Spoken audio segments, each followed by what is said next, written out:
It's Mike here from Hunter Tech Support.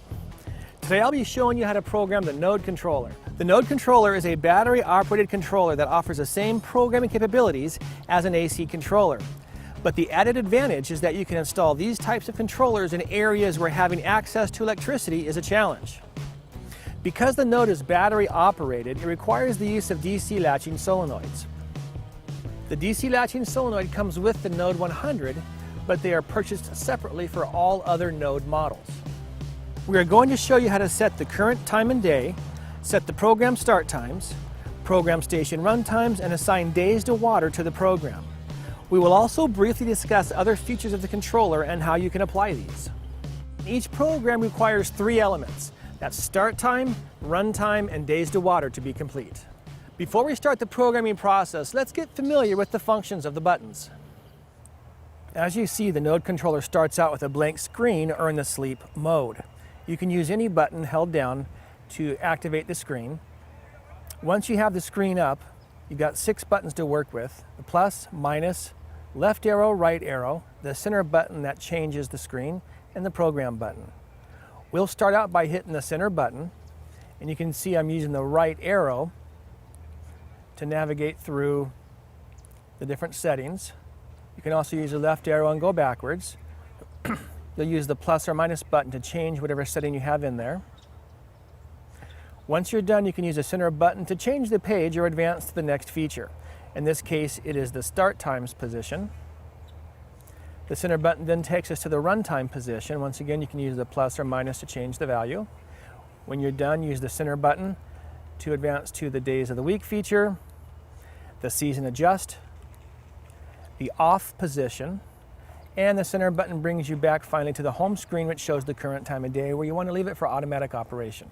The first step in programming any controller is to set the current date and time. To set the current time and day on the node, start by hitting the center button, and that brings you to the year. You'll use the right arrow to scroll through the choices: the year, the month, the day, the AM/PM mode. At any time, you'll use the plus or minus to adjust whatever is flashing. The right arrow brings us over to the hour. The right arrow brings us over to the minutes. Once again, the plus or minus to adjust whatever is flashing. Then use the right arrow to come back to the year that you've already set. That means you've completed the current date and time. Then you can use the center button to scroll through all the screens, past the season adjust, past the off screen, and back to the home screen for automatic operation. Once the current date and time are set, we can now enter a program. A program is a group of stations that will share the same schedule. Therefore, if all your stations have the same schedule, then you only need to use one program. But if some zones require to be watered more or less frequently than others, then you will need to separate them into different programs according to their watering requirements. For example, you may have a couple of newly seeded zones that might require everyday watering 2 times per day. And you may also have other established zones with fruit trees that may not require to be watered every day, but only once a week. In such case, you will need to distribute your zones into 2 separate programs, A and B, for instance. Each of these programs will need to have their own start times, run times, and days to water. To adjust the start time in the node, you'll use the center button to go to the second feature. It shows start time 1 for program A. Remember, these start times are for the program, not the station. We'll set start time 1 by holding the plus button down, and we'll put him at 5 a.m.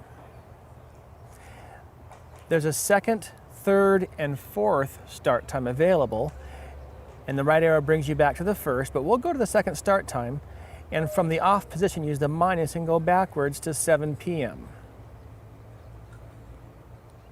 So now you have start time 2 at 7. There's a total of 4 start times for the program. These are not the stations, these are the program start times. To get rid of a start time, simply land on the start time you want to delete, and in 7 p.m. we'll use the plus to go up towards 11:45 p.m. and just before midnight it'll say off. It only says it before midnight, not 12 in the middle of the day. Now we've deleted start time 2. We can use the center button to scroll back to the home screen, knowing we only have 1 start time at 5 a.m. The next step is to assign run times to the stations. Now you'll only want to assign minutes to the stations in that program that have all the same watering day requirements. If some of the stations have different requirements and they're on a different program, you'll leave the runtime for those stations blank in the first program and give them time in the other program. To change the station runtime, we'll use the center button to scroll past the start time screen to the station runtime. As you can see, we're still in program A. Station 1 is flashing. I'll use the plus button to put 10 minutes on for station 1. And as you can see, we're still in program A. I can use the right arrow to go to station 2. This is a 2-station node. The right arrow brings us to the total runtime for that program. And then the right arrow brings us back to station 1. Once station 1 has the runtime and we're finished, we'll use the center button to scroll through past the off screen and back to the home screen. The final step is to set the days to water. You can choose from selecting specific days to water, such as Monday, Wednesday, Friday. You can also choose an odd or an even mode. The odd days, of course, being 1, 3, 5, 7, and the even days 2, 4, 6, 8. The final mode to choose from is called interval mode. So you can select a number, say 10, which means it'll water every 10 days. To set the days of the week to water with the node, we'll use the center button to scroll through the pages until we get to the water days showing. For right now, we'll use the right arrow and scroll across. When we get to Wednesday, if we don't want water, we'll use the minus. It automatically jumps over to Thursday, and we can say plus for yes or minus for no. The cursor does advance as you go along.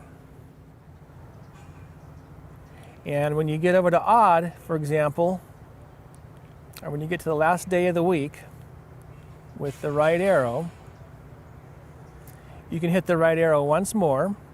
And odd is showing we can hit plus, and even will hit minus, which means we'll be watering odd days. Once you've finished, simply use the center button to scroll back to the home screen. The other option here is to use the left arrow and scroll backwards to the first day of the week, and then use the left arrow again to go into the interval mode. That number there represents how many days it will take before the water is applied again. So every 8th day, or every 9th day, or every 10th day. If you want to get out of interval mode, use the left arrow, and it brings you back over to the 7-day mode. To set a separate program up, we'll use the center button to go to the first of the 3 ingredients, which is start time. It shows here this is start time 2 for program A, as you can see. We'll use the left arrow to go back to start time 1 and hit the program button 1 time. Now we're in program B. So we'll use start time 1, program B, for 9 p.m. The right arrow to start time 2, 3, and 4 is in the off position. So we have the 1 start time only for program B. We hit the center button to change the page. We're still in program B. We're going to give station 2 runtime only. Station 1 lives over in program A. So the right arrow to 2, we'll use the plus button to go up to about 10 minutes. Then we'll use the center button to go to the 3rd ingredient, which is the water days. We're still in program B, as you can see in the top of the screen. And on program B, we're going to only have it come on minus, minus, plus on Wednesday, minus on Thursday, minus on Friday, minus on Saturday, minus on Sunday. So only Wednesday is a water day for program B. Now we use the center button, scroll through to the season adjust. That's for the entire controller, by the way. Center button to the off screen, and center button back to the home screen. Now we have programs A and B both active. Now that our controller is fully programmed, let's talk about seasonal adjustment. Another feature in the node controller is season adjust. You'll find that by pressing the center button all the way through past days to water to the percentage. You'll want to start your programming at 100% when you set your station runtimes. Then after the fact, you can simply go to season adjust and reduce it down to, say, 50%, which cuts all your runtimes in half. It's a very easy one-stop setting to adjust all the stations on the controller. Once you have the desired percentage, use the center button to go past the off screen, then back to the home screen. So next I'll show you how to put the controller into the off mode. Right now the controller is in the home screen showing the current time of day. If for some reason you want to put the controller to the off mode, use the center button to advance to the off screen. Once you see off in the screen and you let it go to sleep in that position, the controller will not turn on automatically. It'll officially be in the rain off mode. At any time you can bring this display back up, Use the center button to scroll to the home screen, which shows the current time of day, and if left there to go to sleep, it will be in the automatic mode. Like all Hunter controllers, the node allows you to turn on stations manually. To start a station manually from the node controller, simply hold down the right arrow to enter the manual mode. Once there, you can use the right arrow to advance through the various stations that you want to turn on. When landing on the desired station, it counts down and fires the zone, and you'll see in the top left the flashing sprinkler icon. Do be aware that during the time the station is running, the display will go to sleep and go blank. To turn the station off, simply use the center button to scroll all the way through to the off screen, and it will turn off that zone. Then you can advance from there to the home screen. So once again, hold the right arrow down, hit the desired station, counts down 10, 9, 8, 7 backwards, and the station is running as notated by the sprinkler icon in the top left corner.